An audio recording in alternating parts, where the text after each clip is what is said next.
Здравствуйте, уважаемые телезрители! В эфире очередной выпуск программы «Вестник профсоюза образования». Мы расскажем вам о деятельности профсоюза работников образования и ответим на все ваши вопросы. Смотрите сегодня в выпуске.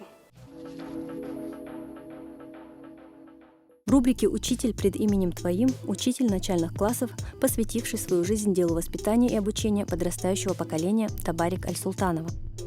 Кто защитит права технического персонала, работа Координационного совета работников, вспомогательного и обслуживающего персонала образовательных учреждений. В рубрике «Профответ» юристы ответят на любой вопрос в сфере охраны труда, социального блока, пенсионного обеспечения и на другие вопросы. В профсоюзе стартовал двухдневный установочный семинар для представителей Республиканского совета профсоюза в районах и городах Чеченской Республики.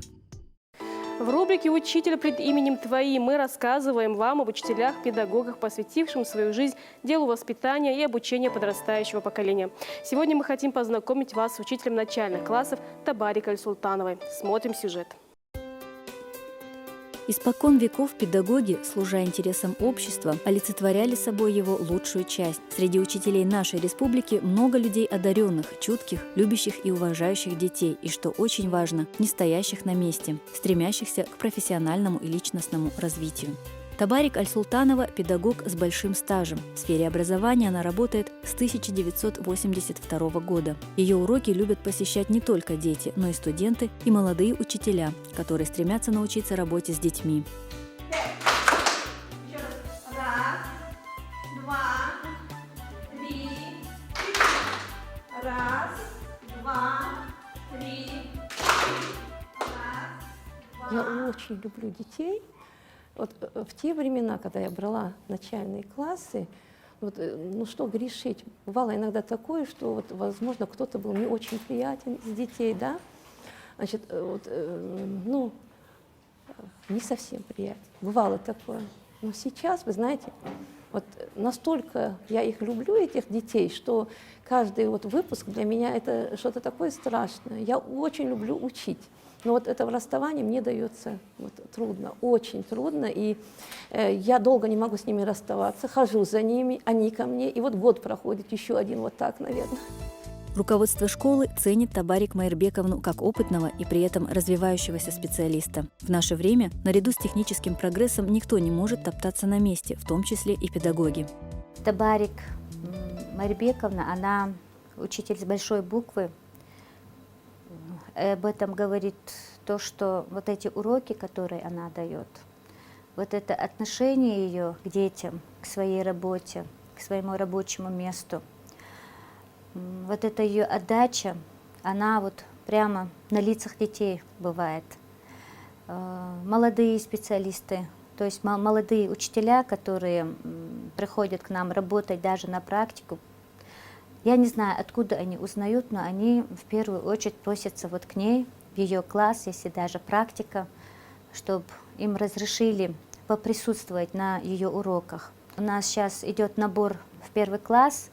К сожалению, конечно, Табарик Майрбековна, у нее по возрасту она уходит на пенсию.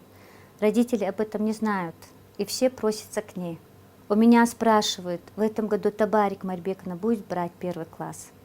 Вот такое к ней отношение доброе, потому что она сама, я просто даже слов не нахожу, чтобы описать этого человека. Обратите внимание, как изменяется местоимение. Как?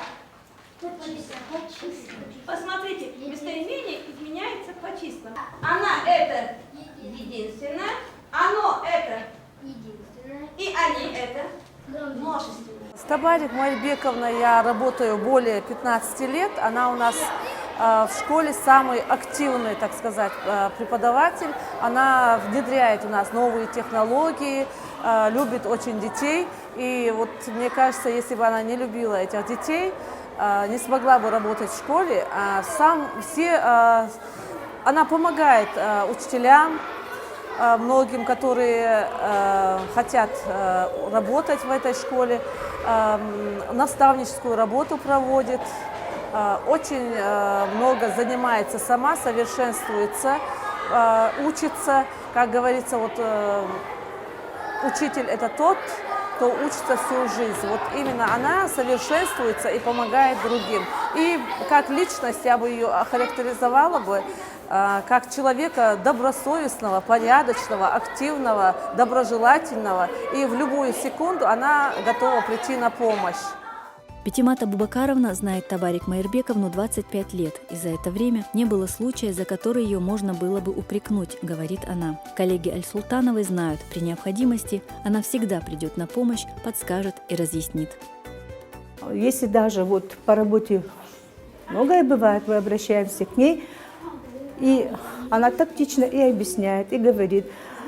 Очень такая доброжелательная со своими также детьми, так же, как и с остальными. Очень хороший человек. Вот родители вам отдают самое ценное, что у них есть, и это такая страшная ответственность. Так боишься что-то не доделать, не додать, ответственность страшная. Труд педагога ни с чем не сравним и не сопоставим. Учителю надо трудиться годы и годы, чтобы увидеть результат своего творения. Образованного человека с широким кругозором, активной гражданской позицией, умеющего принимать самостоятельные решения. Давайте продолжите мысль. Самое главное в учителе это... Для меня самое главное в учителе – это любовь. Любовь к детям. Если она есть, ты станешь замечательным учителем. Ведь самый лучший учитель – это тот, которого любят. Вот если вы нашли своего ученика, и ребенок нашел своего учителя, это замечательно.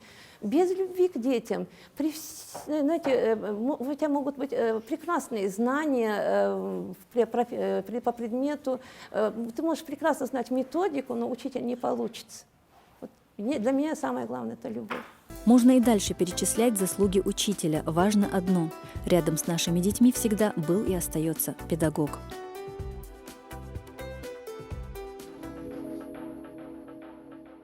В профсоюзе стартовал двухдневный установочный семинар для представителей Республиканского совета профсоюза в районах и городах Чеченской Республики. Профактивисты собрались с одной целью – с целью активизации и улучшения качества работы профсоюзных комитетов на местах. По мнению руководителя профсоюза образования, сегодня многие члены профсоюза проявляют потребительское отношение к участию в деятельности сообщества, в то время, когда круг его задач и обязанностей намного шире. Основная задача профсоюза далеко не только в оказании оздоровительной и материальной помощи членам профсоюза, но в первую очередь в реализации правозащитной функции. На сегодняшний день Республиканская профсоюзная организация является полноценным, систематизированным, многозвеневым механизмом, который направлен на защиту прав и интересов членов профсоюза, на улучшение условий труда всех работников отрасли. И поэтому вся деятельность аппарата Рессовета профсоюза, его представителей в районах и городах республики направлена в первую очередь на ее оптимизацию, на поиск новых инновационных подходов к работе. В частности, речь идет об институтах кураторов и уполномоченных первичных профсоюзных организаций, которые были созданы в прошлом году и призваны оказывать председателям организационную, информационно-методическую помощь для реализации уставных задач и решений вышестоящих профсоюзных органов. Меня несколько смутило, мы здесь у себя в Республиканском совете неоднократно обсуждали этот вопрос, вот сложившиеся тенденции у нас в первичных организациях, когда вся профсоюзная работа суживалась, вводилась, так сказать, в рамки двух направлений. Это оздоровление и материальная помощь. И у людей, значит, такие какие-то не совсем, мне кажется, потребительские, значит, претензии стали, значит, вырабатываться, складываться у людей. И вот только это и больше ничего. Мы, профсоюз, единственная общественная организация в стране, в российском пространстве, где имеет свою структуру или свои низовые звенья непосредственно в трудовых коллективах. Ни одна политическая партия, ни одна общественная организация непосредственно в учреждениях, в организациях не имеет своих звеньев. Одним из важнейших направлений профсоюзной деятельности в первичке является организационно-массовая и уставная работа. Активист, которому доверено исполнение этого поручения, обязан знать, что организационно-уставные аспекты в организаторской работе комитета – один из наиболее ответственных участков его работы. Это и составление планов, и грамотное ведение документооборота, и его систематизация. Это мотивационная составляющая работников на вступление в профсоюз, осуществление контроля над выплатами и использованием профсоюзных взносов, информационная работа, а также повышение квалификации профсоюзных кадров и актива. свои задачи, функции мы, безусловно, знаем, но дело в том, что на сегодняшний день, как было сказано выше, человек никогда не устает учиться. Поэтому вот с этой точки зрения сегодня и проводится вот этот семинар, совещание на республиканском уровне. Дело в том, что на семинар совещания вынесены основные направления, как должны сегодня работать уполномоченные в первичных профсоюзных организациях. И это основное звено в работе профсоюзной организации. И упор, безусловно, сегодня Республиканский совет делает именно на первичную профсоюзную организацию. Мне кажется, что это должно способствовать укреплению, усилению работы непосредственно в первичных профсоюзных организациях с учетом вот новых требований, которые поставлены перед профсоюзами республики. Помимо всего прочего, уполномоченный обязан знать основные правовые документы и положения Трудового кодекса Российской Федерации о правах работников, следить за исполнением отраслевого соглашения между профсоюзом, Комитетом Чеченской Республики по дошкольному образованию и Министерством образования и науки Чеченской Республики. Он обязан быть компетентным в вопросах ведения аттестации, заполнения трудовых книжек, заключения трудовых договоров, а также изучать опыт судебной и досудебной защиты нарушенных прав работников. Профессиональный рост и развитие профсоюзных кадров является необходимым критерием для эффективной деятельности ППО. Поэтому так важно, чтобы каждый член профсоюза периодически пополнял копилку своих знаний.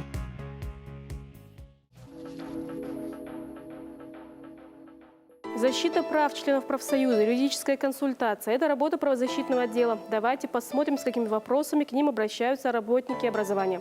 Юристы ответят на любой вопрос в сфере охраны труда, социального блока, пенсионного обеспечения и на другие вопросы. Я работаю директором школы 10 лет. В марте заканчивается срок действия квалификационной категории, установленной по итогам аттестации в 2011 году. Должна ли я проходить аттестацию как директор или как педагогический работник?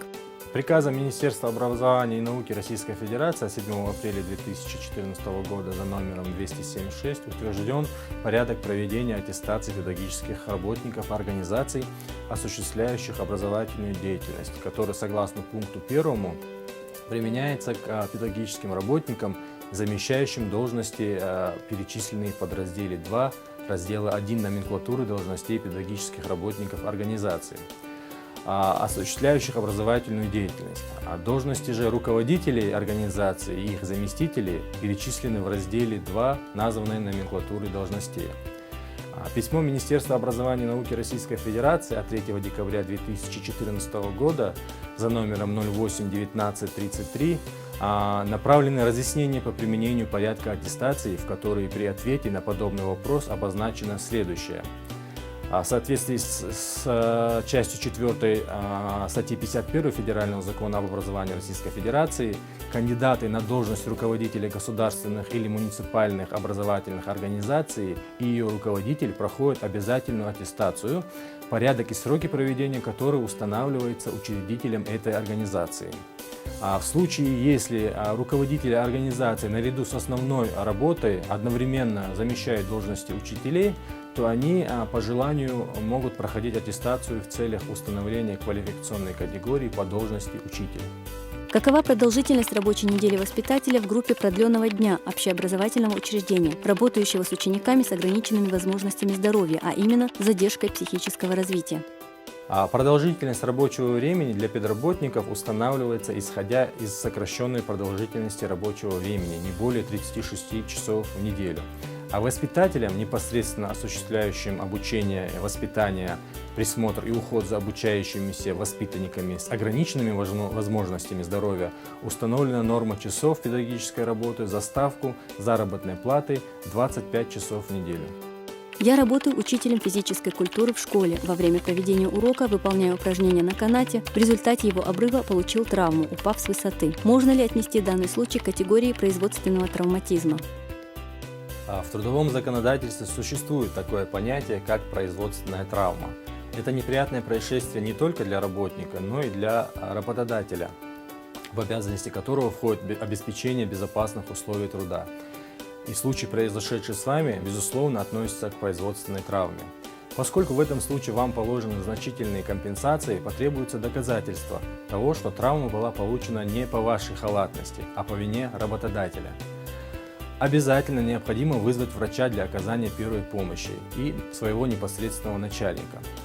А свидетели происшедшего должны рассказать о случившемся, после чего факт получения травмы считается зафиксированным, что должно быть отражено в протоколе происшествия, где описываются все его обстоятельства. Если степень тяжести травмы велика, вас должны транспортировать в больницу. После данного случая в школе должна быть создана специальная комиссия, которая расследует все детали случившегося и сделает свои выводы о степени вины пострадавшего работника и работодателя. А компетентные члены комиссии рассмотрят показания свидетелей, детали и обстоятельства получения травмы. Если выяснится, что травма была получена в результате халатности пострадавшего или нарушения им установленных правил техники безопасности, вероятность получения компенсации пострадавшим сводится к нулю. Если же будет доказана вина работодателя, компенсации будут выплачены в полном объеме. Кроме того, ему придется выплачивать и крупные штрафы. Если у вас также появились вопросы, обязательно напишите письмо профсоюзу. Адрес вы видите на экране. Труд уборщиц, к сожалению, ценят не все, а ведь они за мизерную зарплату гнут свои спины, чтобы наши дети учились в чистоте. О работе вспомогательного персонала и о работе Координационного совета работников обслуживающего персонала образовательных учреждений смотрите далее. Как удержать технический персонал в школе? Вопрос каверзный. Задача не из легких, учитывая низкие зарплаты техничек. Конечно, зарплаты у технических работников школы ниже некуда. Директора всегда старались как-то облегчить их жизнь. И должности совмещали, и премии изобретали. Понятно, что на успешную учебу школьников влияет множество факторов, в том числе, насколько уютно чувствует себя ребенок в школе. А это зависит и от техперсонала тоже. В школе должно быть психологически комфортно всем. И технические работники не исключение. Что для этого обычно делается? Администрация школы выплачивает надбавки и премии. Профсоюз, в свою очередь, также не остается в стороне. В сложной жизненной ситуации протягивает руку помощи. Элина Узуева вот уже 7 лет работает в школе. Совсем недавно она обратилась в первичную организацию своей школы с просьбой о помощи. В прошлом году я обратилась к профсоюзу за помощью. Моему ребенку нужно было лечение, и я обратилась к профсоюзу. Роза Идрисова мне объяснила, и вот в ближайшее время мне должны оказать помощь. Уверена, мне помогут, как и другим профсоюзам, членам. Роза Идрисова, председатель первички, внимательно выслушала просьбу Элины. Было решено написать заявление в профсоюз. В школе я работаю 11 лет, из них 5 лет я являюсь председателем профсоюзной организации. Все те, которые ко мне обращались с любым вопросом, были эти вопросы рассмотрены в положительном характере. Райсовет во всем, с чем бы мы только не обращались к райсовету, всегда рассматривается вопрос и помогают, чем могут они. Было несколько случаев. Вот сейчас ко мне обратилась Элима из-за того, что у нее дочки болеют и понадобилась материальная помощь. Мы это рассмотрели и передали в райсовет, и вот день на день мы ждем помощи. В июне 2012 года в Доме профсоюзов учредили Координационный совет профсоюза работников, обслуживающего и вспомогательного персонала учреждений образования Чеченской Республики и его состав. Возглавляет его Саид Хусейн Эльдиев. У совета работы немало. В ряде образовательных учреждений плохо обстоят дела с обеспечением работников обслуживающего и вспомогательного персонала специальной одеждой, инвентарем и моющими средствами, а в некоторых они и вовсе отсутствовали. В частности, советом неоднократно поднимался вопрос о необходимости повышения минимального должностного оклада этой категории работников до уровня действующего минимального размера оплаты труда. В основном у обслуживающего персонала средства индивидуальной защиты нехватка, в первую очередь. Не во всех школах есть горячая вода, так как постоянно им приходится работать с водой, в тесном контакте, так скажем. Поэтому во всех школах нету в основном во всех школах нету горячей воды. А зимнее время пользоваться холодной водой — это для здоровья вредно. Поэтому и заболевания у них получаются, и простуды, и так далее. И вот мы стараемся, чтобы во всех школах, по крайней мере, ставили хотя бы по одному водонагревающиеся средства, чтобы они могли пользоваться, добавляли горячую воду в холодную, чтобы пользоваться теплой водой. Важно, чтобы и родители, и педагоги учили детей относиться уважительно к людям, обслуживающим школьное здание, не затруднять их и без того тяжелую работу.